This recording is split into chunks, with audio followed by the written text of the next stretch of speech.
Hello kids, we welcome you to our KIDSLAND family. So kids, as usual, our teacher Mamo Kanu is in touch today to do today's lesson for you. So let's get a summary of today's lesson from him. Yes, Joanna, we talked about Joseph last week. There we talked about Joseph being sold by his brothers to the Ishmaelites while he was with his family. Today we will learn about what happened after that. Now let's go to our lesson today.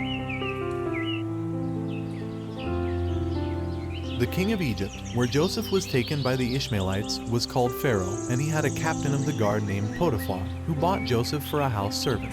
Though he was the son of a Hebrew prince, Joseph did his work faithfully and wisely as a servant, and was soon made steward of the house, and was trusted with all that his master had. And the Lord made all that he did to prosper. But the wife of Potiphar was a wicked woman, who persuaded her husband that Joseph was a bad man, and he was sent to prison. Even there Joseph won the hearts of all, until the keeper of the prison set him over the other prisoners, and trusted him as Potiphar had done. It was the Lord in Joseph who helped him to win the love and trust of those around him. Pharaoh sent 2 of his servants to prison because they had displeased him. One was his chief cook, and one was the chief butler, who always handed the wine cup to the king, and Joseph had the care of them. They each had a dream the same night, and were troubled because they could not understand them. Joseph asked them to tell him the dreams, for God knew what they meant. So the chief butler told Joseph that he saw a vine having 3 branches, and the branches budded and blossomed, and the blossoms changed into ripe grapes. And he took the grapes and pressed them into Pharaoh's cup, and handed the cup to the king. Then Joseph said, "The 3 branches are 3 days.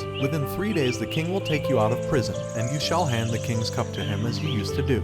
Joseph also asked the butler to think of him when he was again in the king's palace, and speak to the king to bring him out of prison, because he had been stolen from his own land, and he had done nothing wrong that he should be put in prison. Then the chief cook told his dream. He said that he dreamed that he carried 3 baskets on his head, one above another. In the highest one was all kinds of cooked meats for Pharaoh, and the birds flew down and ate from the basket. "The 3 baskets are 3 days," said Joseph as he said to the butler. But he told the cook that in 3 days he would be put to death, and hanged on a tree, where the birds would eat his flesh. All this came true, for Pharaoh's birthday came, and he brought out the chief butler to serve at a birthday feast. But he hanged the chief cook. Yet the chief butler forgot Joseph, and did not speak to the king about him as he might have done. At the end of 2 long years, Pharaoh dreamed a dream. He thought he stood by the river of Egypt, and saw 7 cows looking well kept and fat, came up out of the river. Behind them came 7 other cows, looking thin and poorly fed, and the thin and poorly fed cows ate up the well kept and fat ones. And Pharaoh had a second dream. He thought he saw 7 heads of wheat growing on one stalk, and they were all full of grain.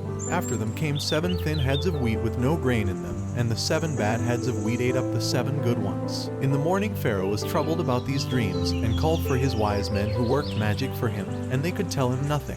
Then the chief butler standing near the king remembered Joseph, and told Pharaoh of the young Hebrew who had told the meaning of his dream, and that of the chief cook, and they had come to pass as he had said. So Pharaoh sent for Joseph and said to him, "I have heard that thou canst understand a dream to interpret it." Joseph answered the king humbly and wisely. "It is not in me," he said. "God shall give Pharaoh an answer of peace." When the king had told his dream, Joseph said, "The dream is one." And then he showed him that the 7 fat cows and the 7 full heads of wheat meant 7 good years in the land of Egypt, when the harvest would be great, and the 7 lean cows and the 7 empty heads of wheat meant 7 years of famine, when the east winds should spoil the wheat, so there would be nothing to reap in time of harvest, and the people would want bread.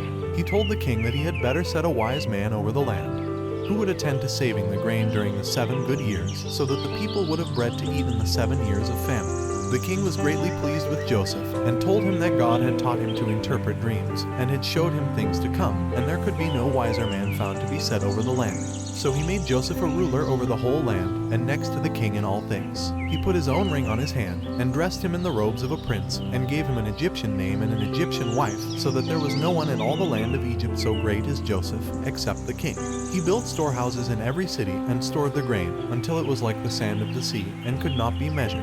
In the years of plenty 2 sons were born to Joseph, Manasseh and Ephraim, and then the 7 years of dearth began to come. When the people began to cry to the king for bread, he always said, "Go to Joseph, what he says to you do." And Joseph and his helpers began to open the storehouses, and sell wheat to the Egyptians, and to the people of all countries, for the famine was in all lands.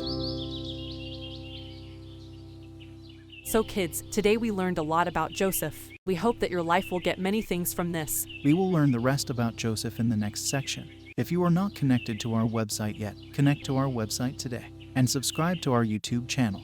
Then you can watch as soon as we post a video. This is the KIDSLAND family.